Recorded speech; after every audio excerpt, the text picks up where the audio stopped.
Et bonjour à tous, j'espère que vous allez bien. Ceci est un nouvel enregistrement du webinaire que j'ai tenu hier soir, donc le lundi 30 mars, et qui a bugué pour diverses raisons. Je ne vais pas m'attarder là-dessus. L'important pour moi, c'est de pouvoir transmettre à tout le monde les informations que j'avais à partager, et notamment à tous ceux qui s'étaient inscrits à ce webinaire. Donc, on va démarrer rapidement sur notre actualité. Et vous allez comprendre la raison pour laquelle je passe énormément de temps à essayer de filtrer un maximum d'informations qui me viennent internationales. Donc les médias traditionnels aujourd'hui ont les yeux et les projecteurs rivés sur la crise du coronavirus et on sait que c'est important, qu'il faut s'en sortir, qu'on a besoin de toutes les énergies pour vaincre cette pandémie. Mais à côté de ça, il se passe des événements sur les marchés financiers dont personne ne parle, si ce n'est certaines personnalités qui aujourd'hui ont leur chaîne YouTube, alors en anglais, en français, donc tout ça souvent avec des termes techniques assez compliqués. Donc l'objectif de cette vidéo, c'est de faire un résumé et de simplifier ce qui est en train de se passer. Alors, en termes de dégâts humains, déjà, le coronavirus, aujourd'hui, c'est pas moins de bientôt 1 million de victimes. Quand je dis victimes, des personnes qui ont été contaminées, peut-être 40 000 morts, en sachant qu'il y a quand même énormément de personnes qui s'en sortent. Au sein des pays même, donc les États-Unis sont devenus le nouvel épicentre mondial. Et New York, l'État de New York est devenu le nouvel épicentre des États-Unis, avec les raisons principales, hein, donc une ville, une communauté qui vit avec un rapprochement social fort, qui fait que les gens se touchent, se parlent, communiquent entre eux, se croisent et vont véhiculer malheureusement ce virus. L'Italie en deuxième position, on va parler de l'Italie tout à l'heure, au sein de l'Europe, l'Espagne également juste à côté. Et puis la Chine qui semble s'en être sortie avec seulement, ces 24 dernières heures, seulement 4 morts, je dis seulement, comparativement aux autres pays, 31 nouveaux cas sur les 24 dernières heures. Donc, alors, si ces chiffres sont bons, il y a une grosse polémique sur la véracité des informations qui sont transmises par le gouvernement chinois. Mais si ces chiffres sont bons, ça voudrait dire que le confinement a effectivement pas réglé, mais pas totalement réglé, mais a permis à la Chine de réduire sa pandémie et puis de pouvoir lancer son activité économique. On verra tout à l'heure l'importance de cela. La France, donc, a hier 3 000 morts quand même. Donc, c'est fait dépasser par les États-Unis. Et c'est quand même 2 fois moins que l'Espagne, c'est quand même 4 fois moins que l'Italie. Donc, est-ce que la France a réagi suffisamment tôt? On va répondre à ces questions tout à l'heure. Même si l'intérêt de cette vidéo, c'est vraiment de parler économie, l'impact de ce virus sur l'économie, parce que le virus en lui-même, il est suffisamment couvert par les médias. Et on n'a pas forcément, nous, besoin de passer énormément de temps dessus. Simplement une diapo assez intéressante sur les statistiques italiennes. Vous vous rendez compte, par exemple, qu'en Italie, 48,5% des gens qui sont décédés, hein, donc des victimes qui sont mortes, avaient déjà 3 ou plus maladies. Donc, ils étaient déjà malades. 25% avaient déjà 2 maladies et 25% avaient déjà une maladie. Donc, il y a plus de 99% des gens, des personnes qui sont décédées à cause du coronavirus en Italie, qui étaient déjà malades. D'accord? Et ça laisse la place à 0,8% de personnes qui n'étaient pas du tout malades. Donc, on sait que le coronavirus touche essentiellement les personnes âgées. Ce qui veut dire que lorsqu'on est en bonne santé et jeune, a priori, on n'est pas ou beaucoup moins sensible à cette pandémie, à ce virus, à ce microbe. En notant également que l'Italie, c'est la deuxième population la plus âgée du monde. Donc, on est sur un pays, si vous regardez encore la statistique classée aujourd'hui, l'Italie est deuxième position après les États-Unis. Plus de 11 000 morts quand même, vous imaginez le drame psychologique et l'impact psychologique et également au niveau de l'économie, on va voir ça juste après, sur ce pays de la zone européenne. Alors, quel remède au coronavirus? Donc, il y a effectivement la chloroquine, l'hydroxychloroquine qui sont aujourd'hui montrées, désignées comme une solution possible, avec notamment donc le docteur Didier Raoult, infectiologue hors norme, qui pourrait avoir le prix Nobel, ou au contraire continuer à être autant critiqué sur les réseaux. Donc ce docteur, qui est un peu spécial parce qu'il a les cheveux longs et il parle franchement, un caractère assez difficile, ce docteur a annoncé sur les réseaux et au travers de diverses interviews à des chaînes télé que la chloroquine pourrait venir être présentée comme une solution au coronavirus à condition d'être consommée, enfin d'être prise suffisamment tôt. Et donc, il s'est fait, bien entendu, démonter sur les réseaux sociaux, alors que sur le marché national en France, alors qu'à l'international, Donald Trump en a parlé, il y a plusieurs pays qui ont passé leur commande. Donc, voilà, encore une particularité certainement française, c'est de casser ceux qui innovent, qui sortent un peu des sentiers battus et qui viennent malgré tout apporter des solutions. Après, lorsqu'on a, je reviens en arrière, en France, lorsqu'on a 3000 morts, est-ce qu'on peut se laisser le temps de faire des tests dans des procédures normales? Lorsqu'il s'agit d'urgence, qu'est-ce qu'on n'a pas plutôt intérêt de faire des choses qui sortent des sentiers battus? Donc là, c'est tout le débat sur le sujet. En tout cas, on saura très prochainement si ce docteur dit vrai. Alors, une chose également remarquable au niveau national, c'est que, je ne sais pas si vous avez suivi ça, la ministre de la Santé a démissionné, Agnès Buzyn a démissionné au mois de février, c'est-à-dire juste avant que la pandémie se répande en France. Donc, on avait déjà eu des informations venant de Chine. Et elle finit, initialement, c'était publié la mairie de Paris, mais au final, elle finit par avouer, je savais que la vague de tsunami était devant nous. Et donc, elle a quelque part abandonné son poste devant la pandémie et le tsunami qui est arrivé. En tout cas, voilà, c'est pas très courageux de sa part. Et on apprend également que le docteur Didier Raoult, donc celui que je mentionnais juste avant, ne s'entend pas avec le mari de Madame Buzyn. Alors, pour diverses raisons, on apprend également que Madame Buzyn, avant de quitter son mandat, avait également rendu la chloroquine, donc le médicament dont je vous parlais juste avant, elle avait classé parmi les substances dangereuses. Et donc, alors que ce médicament pouvait être acheté en pharmacie sans prescription médicale, depuis, ce n'est plus le cas.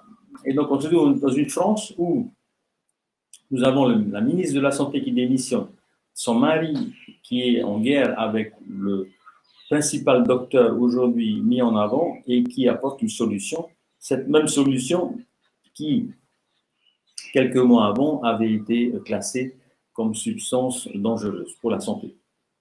Voilà en gros ce qui aujourd'hui est véhiculé sur le web. On a également la seule entreprise française, donc pharma, entreprise pharma, qui est en redressement judiciaire. Alors c'est la seule à pouvoir fabriquer de la chloroquine. Cette entreprise qui est en redressement alors que l'État annonce plus de 200 milliards d'aides aux entreprises. D'accord? Donc il y a effectivement Alors, on peut imaginer, lorsqu'on a la tête d'un État, que face à l'urgence, les décisions, elles ne sont pas simples à prendre. Je suppose que le gouvernement est venu en aide à cette usine. Mais, mais malgré tout, on aurait pu espérer que les choses fonctionnent mieux. Alors, même au niveau des élections municipales, vous vous souvenez que Macron avait justifié le maintien du premier tour en disant « Je suis garant de la sécurité et de la santé de nos concitoyens, mais également de la vie démocratique de notre pays ». Il avait déclaré euh, juste juste avant la pandémie. Et malgré tout, des médecins l'avaient appelé, il avait envoyé un courrier pour le sensibiliser sur le fait qu'il fallait absolument reporter les élections municipales. Donc plusieurs médecins avaient demandé à Emmanuel Macron d'annuler la tenue des élections municipales prévues le 15 mars dans une démarche de protection de la santé de chacun de nos concitoyens.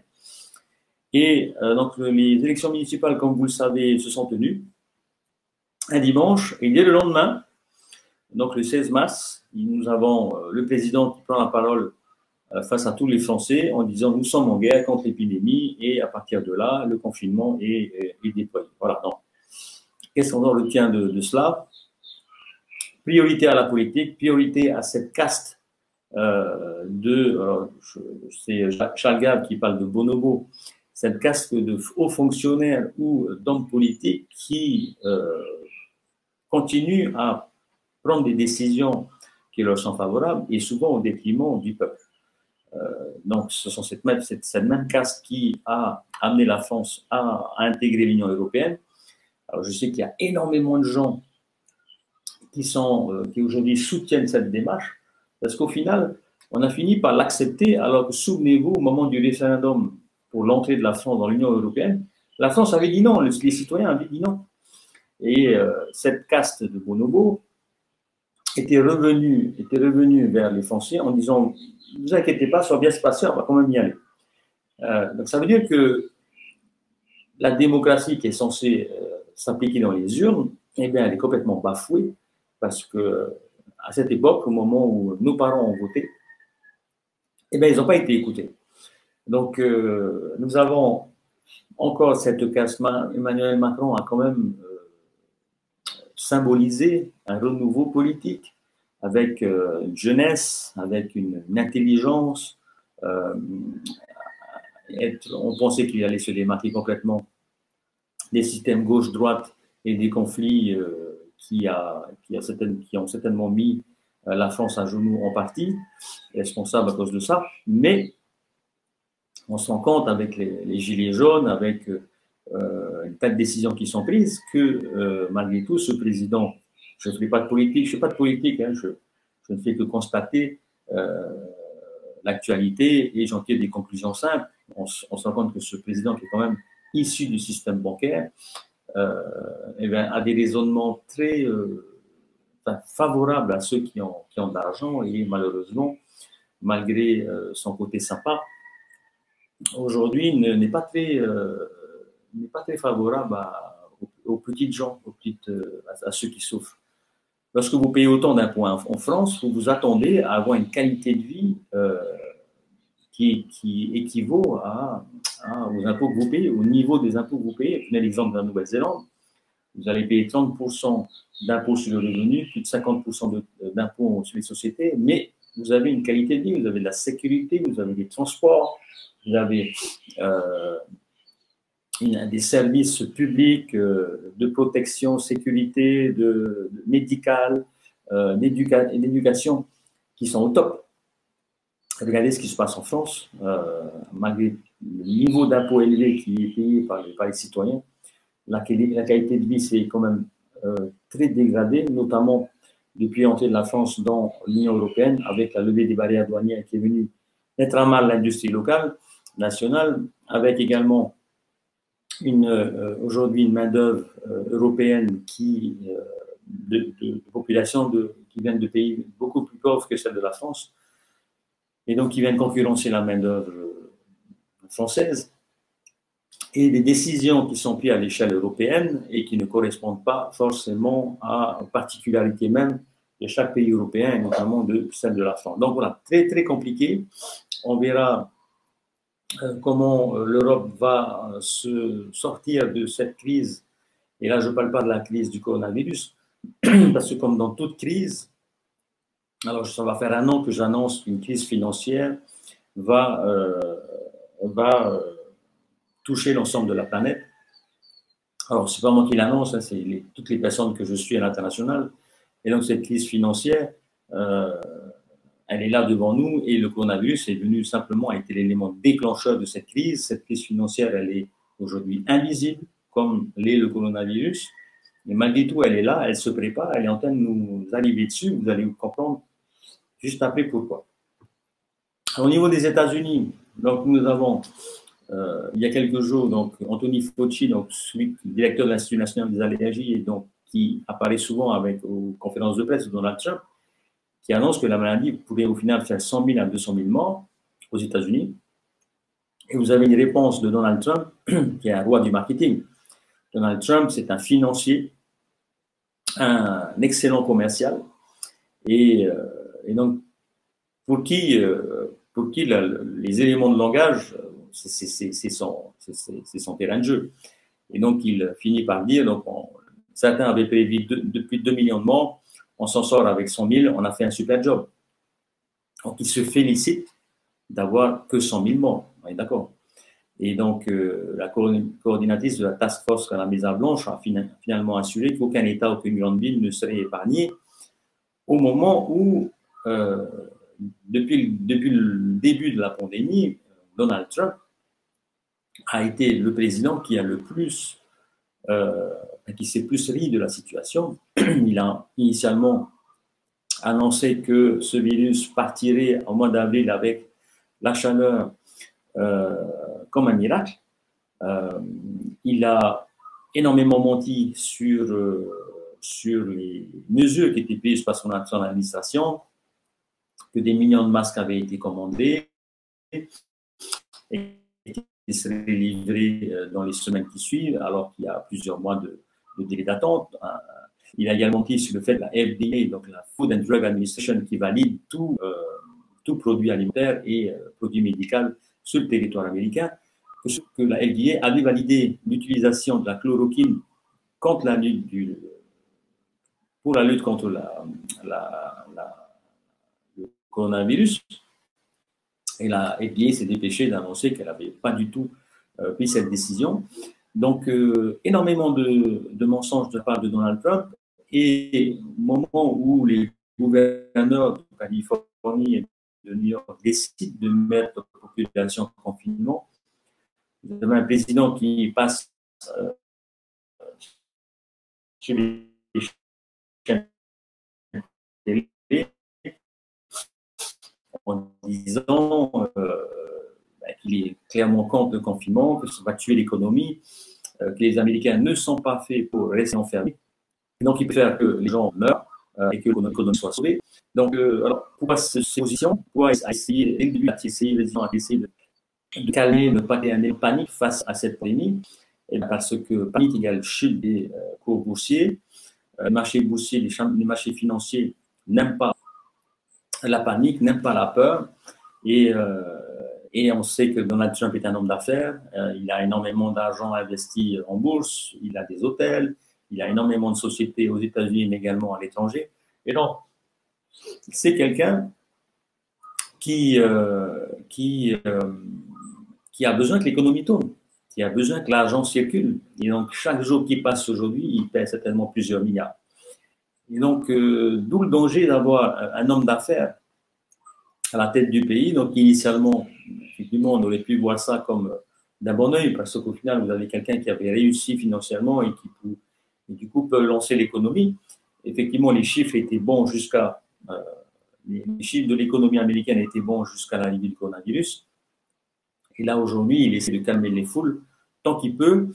Il y a aussi, il est reproché aujourd'hui de ne pas activer des outils que lui seul a à sa disposition, notamment, si je ne me trompe pas, j'avais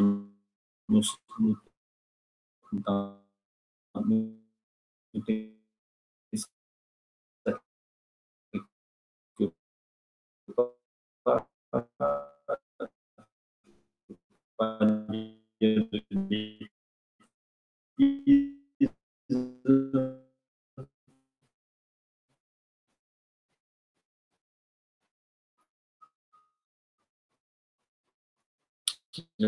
Defense Production Act, il lui permet de saisir des entreprises américaines et de les obliger à produire des équipements, et notamment ceux dont ont besoin les autos, et qu'il est reproché de ne pas utiliser cette pouvoir-là et d'obliger certaines pharmacies, certaines masques,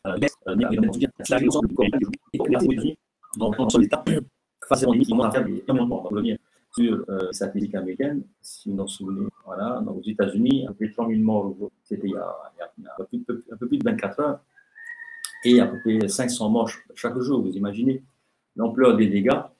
Alors, est-ce que pour autant Donald Trump va perdre les élections américaines à cause de cette inaction? Donc, on verra prochainement. Il reste malgré tout un excellent commercial et il a l'habilité de pouvoir retourner les situations en sa faveur. Donc, on verra. À suivre. Alors, au niveau économique, donc, qu'est-ce que ce type de situation peut apporter quel impact peut avoir ce type de virus? Alors, comme vous le savez, c'est certainement de mon existence, du jamais vu en tout cas, dans mon environnement proche. Je ne me souviens pas que la Polynésie ait été enfermée, confinée de cette manière. Et on va espérer que donc, ce virus disparaisse le plus rapidement possible. Mais imaginez l'économie de demain. Est-ce que vous pensez que lorsque le confinement sera levé, est-ce que vous pensez que les compagnies aériennes vont reprendre leur vol aussi facilement? Est-ce que vous pensez que vous et moi, nous serons tentés de vouloir partir en vacances cette année? Ou au contraire, nous serons atteints psychologiquement et on va commencer à fuir les regroupements de foule? Parce que ce virus peut réapparaître, on est bien d'accord. Il peut muter également, on est bien d'accord. Alors, je ne sais pas de semer la panique, hein. C'est simplement d'aller au fond des idées qui ont commencé certainement à vous traverser l'esprit. Et clarity is power. Ça, c'est Tony Robbins qui le dit, c'est que lorsque vos idées sont claires, vous êtes plus fort.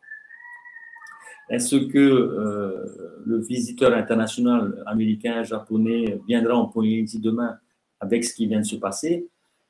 Donc, même si l'économie pouvait repartir demain facilement, il laissera quand même des traces psychologiques dans le commun, dans la tête des gens, du commun des mortels, et qui font que ce sera quand même assez compliqué de pouvoir lancer la machine économique. Ça, c'est clair. Et donc, du coup, quelles conséquences sur l'ensemble de nos activités, sur nos projets, comment nos vies vont changer après cette crise du coronavirus? Alors déjà, le confinement lui-même, avant le confinement, il y a eu déjà une certaine panique lorsque le président américain a annoncé la fermeture des vols en provenance d'Europe. Bof, les marchés les financiers ont chuté. Donc, au final, ils ont perdu 30-35% en quelques heures. Il y a également une chute du pétrole. Le pétrole a perdu la moitié de sa valeur, forcément. Hein. Les compagnies aériennes, certaines compagnies aériennes ont fermé. Plus non plus de voitures en circulation. Aux États-Unis, les autoroutes sont désertes. Et donc, l'Arabie Saoudite a décidé simplement de baisser ses prix. Bien entendu, parce qu'elle n'avait pas non plus apprécié la réaction de Poutine, qui lui-même en a profité pour sanctionner les producteurs de pétrole aux États-Unis, notamment au Texas, et ça certainement dans le but de faire perdre les élections de Donald Trump. Donc voilà, tout ça est lié. Et donc nous avons eu un arrêt brutal de nos économies, hein, de fonctionnement de nos systèmes économiques, ce qui veut dire que l'argent ne circule plus. Hein. Le fait qu'on soit là depuis 10 jours confinés chez nous fait qu'on dépense quasiment rien. Et donc, en sachant que chaque franc que nous dépensons, c'est un revenu de quelqu'un d'autre. Donc, l'argent ne circule plus, ce qui veut dire que des entreprises vont avoir le chiffre d'affaires qui va chuter. Hein, ça a déjà commencé. Donc, il y a également des entreprises qui ont commencé à annoncer des licenciements possibles, voire du travail à mi-temps, en tout cas un certain nombre de mesures pour pouvoir sauver les entreprises. Euh, alors, la fermeture ou l'affaiblissement des entreprises va avoir comme conséquence l'augmentation du chômage, notamment dans les secteurs du service, la restauration, l'hôtellerie, les massages, voilà, tous les transports, tout ce qui concerne les services aujourd'hui, enfin, aujourd'hui et demain, seront impactés en premier chef par ce coronavirus, par cette crise. Et alors, les entreprises et les ménages, forcément, parce qu'ils ont une baisse de revenus, baisse de chiffre d'affaires, ben, ne pourront plus rembourser leur crédit. D'accord? Ce qui veut dire que les banques, elles, point 6, vont se retrouver affaiblies. On a vu des situations similaires lors des crises passées, où il y a eu aux États-Unis une fermeture de centaines et de centaines de banques. Tout ça va amener des tensions sociales et diplomatiques, parce qu'imaginez bien que si vous aviez votre épargne dans votre banque, que votre banque disparaît demain avec votre épargne, ou qu'elle a placé votre épargne sur les marchés financiers se sont écroulés et donc on fait disparaître votre épargne. Donc il risque d'y avoir un transfert de confiance, c'est-à-dire que des personnes ne vont plus vouloir utiliser la monnaie, l'euro, le dollar, peu importe, reconnaître dans cette monnaie une monnaie de réserve, ils vont plus vouloir mettre leur confiance dans cette monnaie et vouloir certainement utiliser des solutions alternatives. Donc, il y a des solutions comme la crypto-monnaie. Alors, est-ce que c'est dangereux? Est-ce que c'est pas dangereux? Il y a aussi énormément de débats là-dessus. Je ne veux pas entrer dans la polémique. Mais ce que je veux dire simplement, c'est qu'aujourd'hui, si les monnaies demain devenaient à être clairement affaiblies avec ce qui se passe, les populations vont chercher des solutions alternatives ces solutions alternatives qui se dispensent de l'intervention des gouvernements et des banques. Parce que ce n'est pas la monnaie que les gens vont abandonner. Ce ne sont pas les devises. C'est la confiance au gouvernement et aux banques.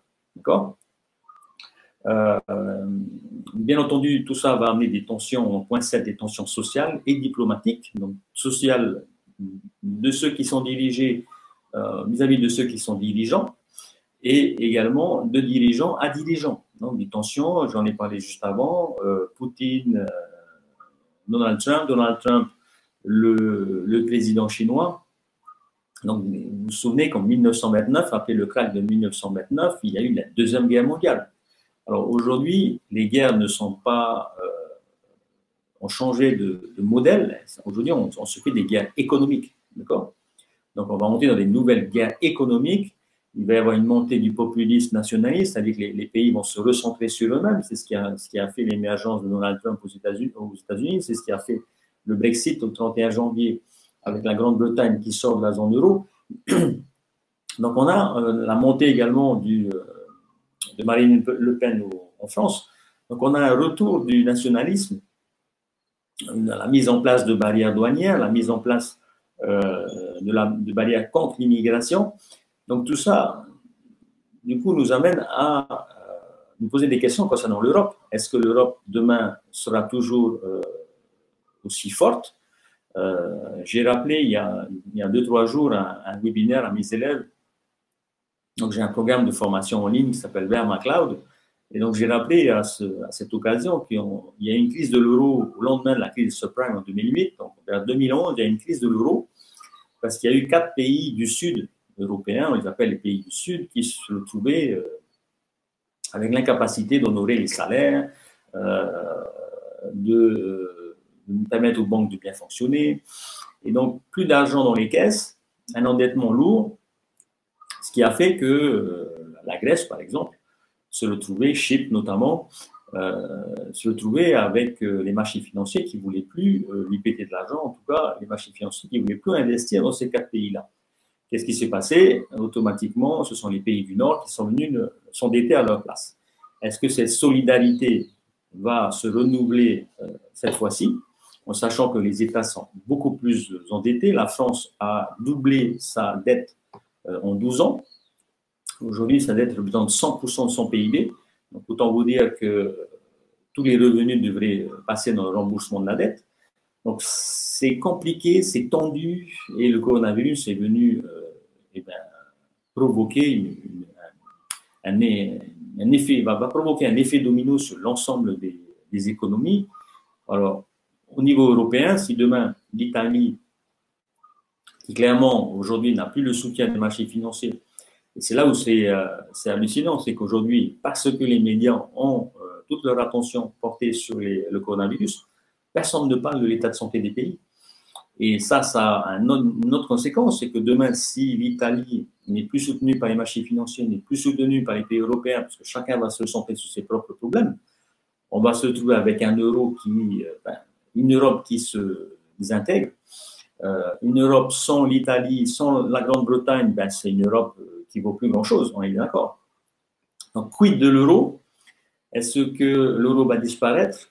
On sait que Mme Lagarde aime la crypto-monnaie, mais pas celle qui n'est pas contrôlée, pas celle qui est produite par des développeurs. Elle aime la crypto-monnaie, notamment la crypto-monnaie telle qu'elle est pensée par les États, c'est-à-dire une crypto-monnaie des États. Donc, est-ce que l'euro va disparaître dans les prochaines semaines? On ne parle pas de mois, on parle de prochaines semaines. Et effectivement, vous me dites ça, Steve, c'est impossible, c'est pas possible. C'était impossible de se retrouver en confinement il y a encore 2 mois. D'accord? Donc, nous vivons des choses jamais vues. Nous vivons des situations jamais vues. Et donc, tout ça a des conséquences jamais vues. D'accord? Et donc, je ne dis pas que l'euro va disparaître. Je pose simplement la question du devenir de l'euro si chaque pays européen se retrouve à vouloir quitter la zone euro. D'accord? Et donc, dans ces cas-là, quelle est la solution alternative pour nos monnaies?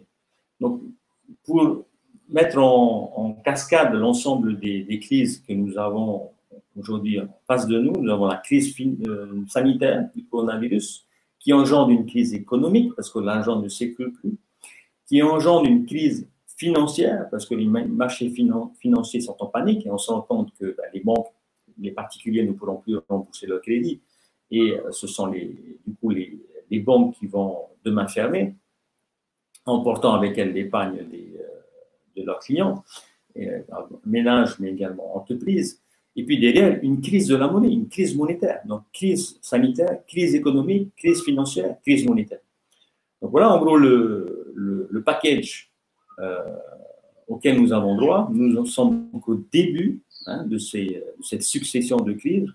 Je ne veux pas non plus, une fois de plus, être celui qui dresse un tableau noir, très négatif. Je suis très positif de nature.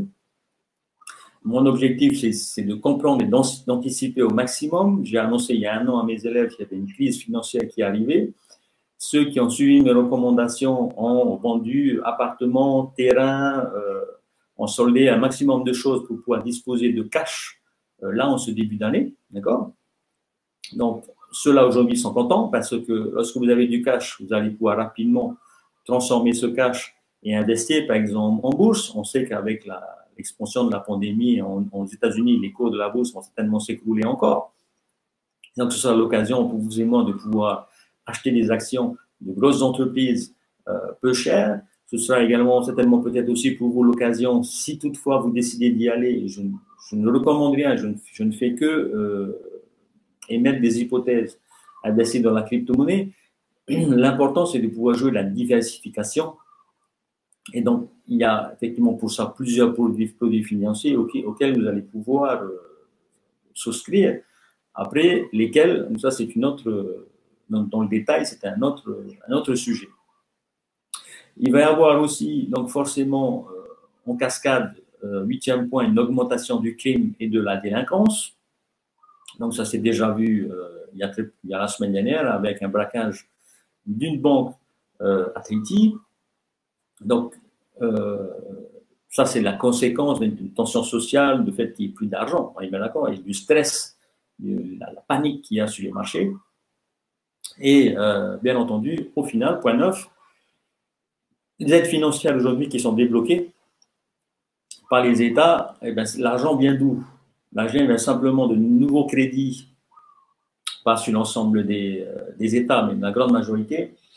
Cet argent aujourd'hui, c'est quoi? C'est qu'on va vider ces caisses pour pouvoir venir en urgence en aide aux entreprises et aux ménages et au marché boursier. Il ne faut pas oublier ça non plus. Mais cet argent, il est tout simplement fabriqué, il est imprimé. Donc, la planche à billets, elle fonctionne à fond, et ça depuis des dizaines d'années. Ce qui fait qu'aujourd'hui, ben, les monnaies en telles qu'elles sont produites à quasiment tous les jours, des milliards de devises qui sont imprimées, vont poser des problématiques. Et j'en reviens à la crise monétaire, c'est une dévaluation possible des grandes monnaies. Donc, et surtout, les États s'endettent davantage, s'endettent, et donc, du coup, viennent noircir le futur de nos enfants qui seront, eux, amenés à rembourser ces dettes. Donc là, en gros, mon analyse rapide de la situation, une fois de plus, il est factuel, il se base sur un constat, sur des informations que vous pouvez retrouver sur le web, donc je n'invente rien. Donc, est-ce que ça fait peur? Ça fait peur à celui qui ne s'est pas préparé, d'accord? Donc, dans ce genre de situation, ce que j'aimerais dire,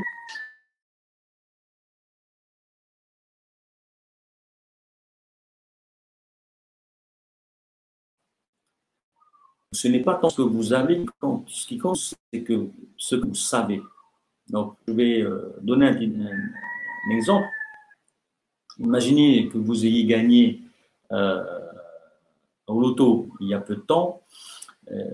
On va prendre le cas de la personne qui a énormément et qui ne sait rien. Donc, on va prendre l'exemple de celui qui a gagné au loto.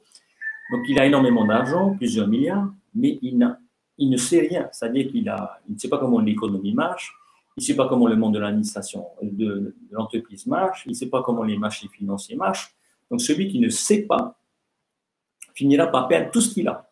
D'accord? Et c'est comme ça qu'on a remarqué, avant la mise en place des soutiens d'aide psychologique et d'éducation financière aux gagnants du loto, on avait remarqué jusque-là que tous ceux qui avaient gagné au loto, dans les 5 ans, perdaient tout ce qu'ils avaient, voire se retrouvaient plus endettés qu'avant.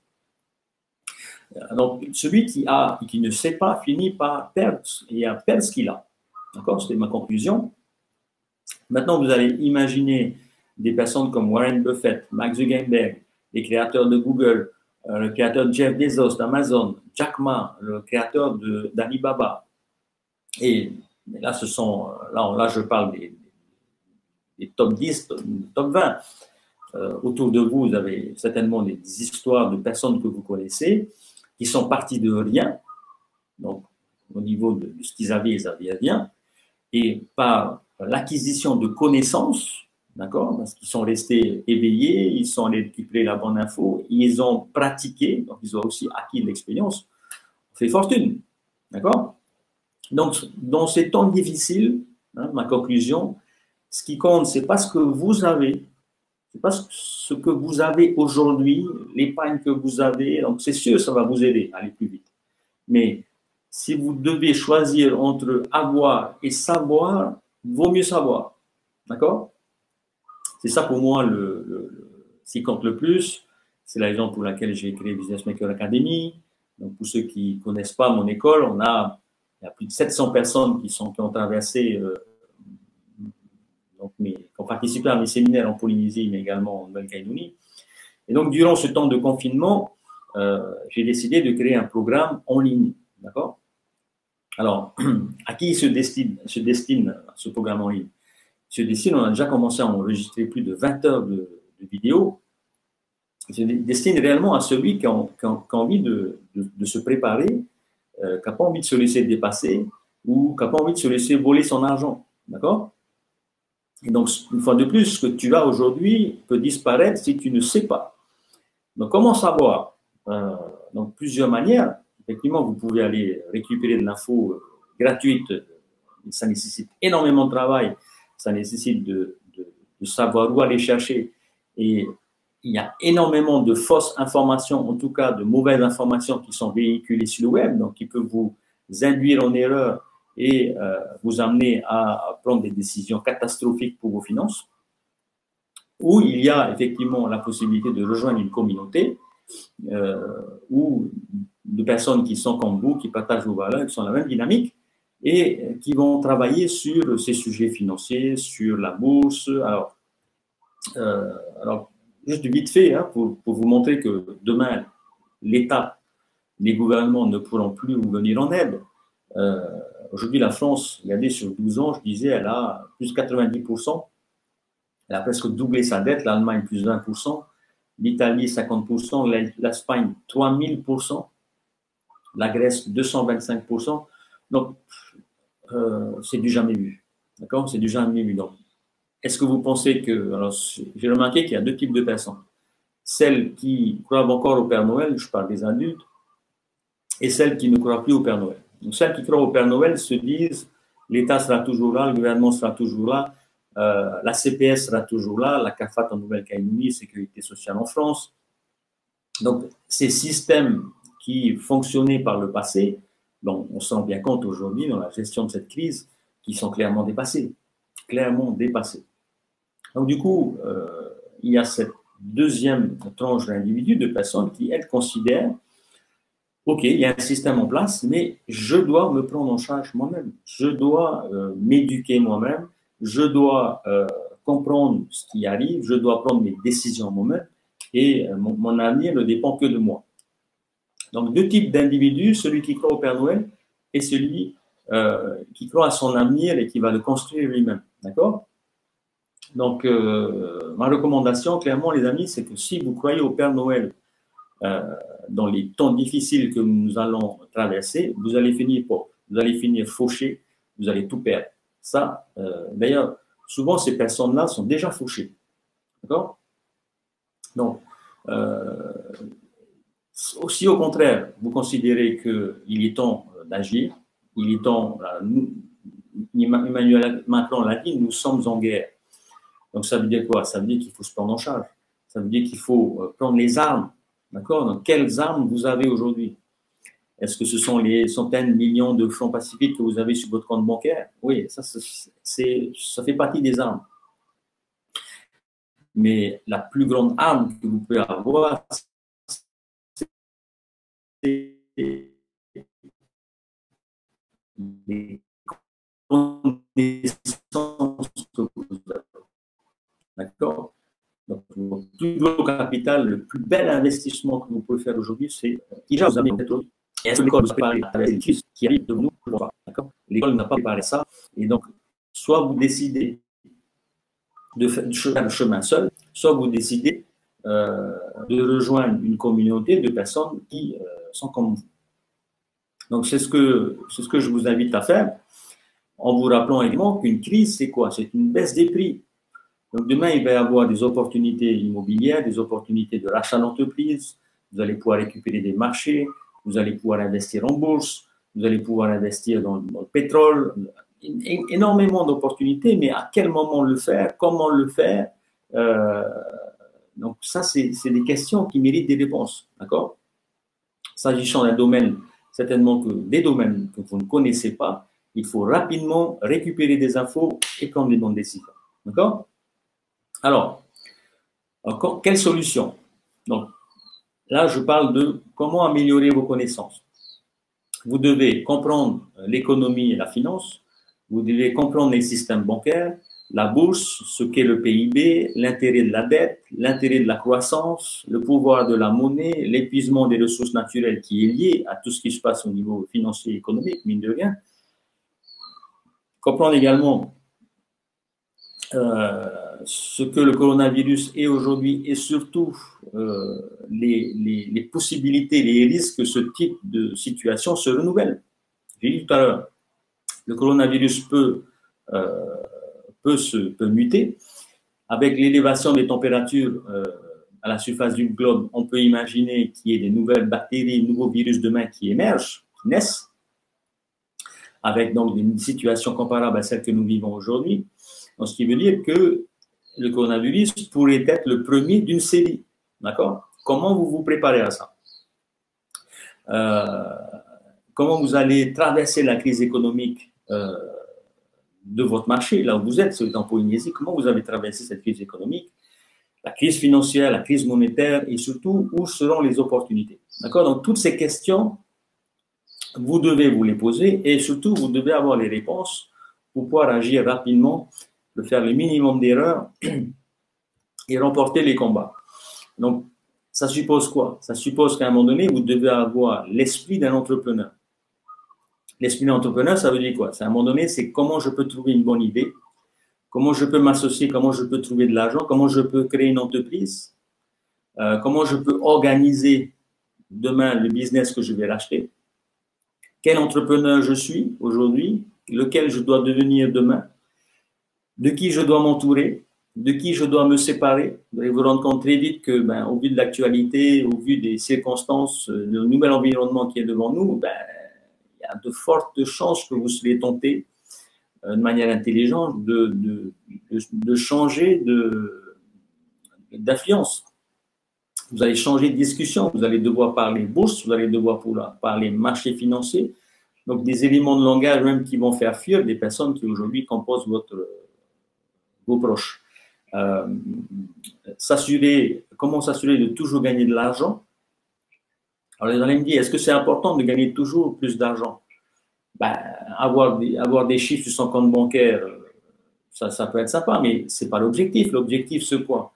L'objectif, c'est de vivre heureux, d'avoir une qualité de vie, de pouvoir faire des choses et ça, c'est dans le monde dans lequel j'en vis aujourd'hui, mes amis, dans le monde dans lequel on vit aujourd'hui, ça nécessite de l'argent. Donc, si vous voulez vivre heureux et libre, l'argent ne fait pas le bonheur, bien d'accord, mais il permet de choisir son malheur, d'accord? Et donc, si vous voulez demain avoir plus de choix, il vous faut de l'argent, c'est aussi simple que ça. Comment planifier, écrire le futur de votre entreprise? Comment avoir une stratégie d'entreprise? Qu'est-ce qu'un océan bleu? Pour beaucoup de gens, les chiffres, ils détestent ça parce qu'ils ont eu un professeur de maths qui les a détestés, qui les a, qui a fait en sorte qu'ils se sont fermés aux mathématiques, ils se sont fermés aux chiffres. Mais vous ne pourrez pas réussir dans ce monde de demain sans maîtriser les chiffres. Donc, c'est quoi un capital? Comment je peux facturer? Comment je peux calculer mon coût de revient, fixer ma marge? Comment je peux voir l'état de santé de mon entreprise? Comment je peux connaître ma performance? Comment je peux évaluer mes ressources, calculer mes impôts, mes taxes? Quelle est la fiscalité polynésienne, calédonienne? Comment acheter une entreprise? Et au niveau ensuite de son pouvoir d'influence sur les autres, est-ce que je connais mon marché? Est-ce que j'ai une identité? Est-ce que je sais créer des messages, être performant, être convaincant? Est-ce que je sais utiliser les tunnels de vente? Vous allez voir, de plus en plus, nous allons devoir utiliser les outils informatiques pour pouvoir vendre. Et donc, ça aussi, il faut le maîtriser, d'accord? Les modèles ont changé. Il va falloir vous adapter. Que vous soyez entrepreneur aujourd'hui ou que vous ne le soyez pas. Comment élaborer une offre irrésistible, savoir se distinguer par le prix ou par le statut. Comment je peux exister sur Internet grâce à un blog, grâce à un réseau social ou des réseaux sociaux. Comment je vais me démarquer sur Internet. Avoir un site, c'est une chose. Avoir une page Facebook, c'est une chose. Mais comment je vais déclencher le clic? Comment je vais capter l'attention? Comment enregistrer une vidéo? Comment parler devant une caméra? Comment je peux faire mes visuels moi-même sans faire appel à des agences de publicité? Comment je peux déléguer davantage, rédiger un contrat de travail, recruter les meilleurs, motiver mon équipe, gérer les conflits, maîtriser la psychologie humaine, hein, on le sait dans le business, c'est ce sont les gens qui posent problème, ce n'est pas le business en lui-même, donc ce sont mes clients, mes fournisseurs, mes employés, donc c'est cette gestion humaine qu'il va falloir gérer, et ça tient à une chose, c'est la psychologie, c'est comment fonctionne le cerveau humain. Définir les valeurs de son entreprise, systémiser son business, parce qu'on n'a pas envie d'être esclave. On n'a pas envie d'être esclave des années de son business.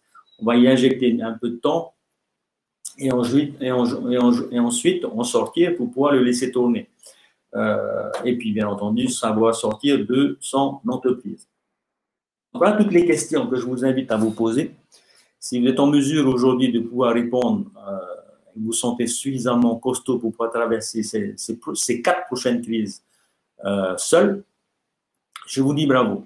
Si vous pensez que vous avez besoin d'un minimum de soutien, d'accompagnement, si vous voulez rejoindre une communauté pour y arriver. Donc, ce que je vais vous recommander rapidement, c'est de rejoindre BMA Cloud. Alors, BMA Cloud, nous allons avoir un séminaire, un webinaire ce soir, toujours sur les actualités. Je disais tout à l'heure, il y a plus de 20 heures de vidéos qui ont déjà été enregistrées sur ces sujets. Donc, c'est aujourd'hui un rendez-vous tous les 2 jours en ligne pendant la durée du confinement, avec une centaine de 200 membres aujourd'hui, mais lorsqu'on se connecte, on est généralement 50 à 100. C'est la possibilité de pouvoir avancer sur tous ces sujets, donc se former, nourrir ses connaissances, c'est ce que je disais tout à l'heure, pour être plus fort chaque matin que vous vous levez. Donc, si ça vous intéresse, je vais vous envoyer par mail, je vais vous envoyer sur Messenger, votre boîte Messenger, directement le lien qui va vous renvoyer sur la page explicative avec la présentation de BMA Cloud. Et si ça vous intéresse, vous avez juste à cliquer sur le bouton « Je confirme » et ensuite vous vous inscrivez. Alors, c'est une inscription en ligne. Restez connectés, je vous enverrai juste après cette vidéo, je vous envoie le lien. Si ça vous intéresse, cliquez, regardez si c'est quelque chose qui est fait pour vous. Si c'est pas fait pour vous, il n'y a pas de souci. Hein. Si c'est fait pour vous, cliquez sur le lien, inscrivez-vous et puis je vous retrouverai à ce moment-là ce soir à 17 h pour notre webinaire suivant. Sur ce qui se passe actuellement en Europe et la manière dont vous pouvez vous préparer à ce tsunami, une fois de plus, qu'on n'a jamais vu dans notre histoire. Alors les amis, merci, gros bisous, à bientôt, bye bye, ciao.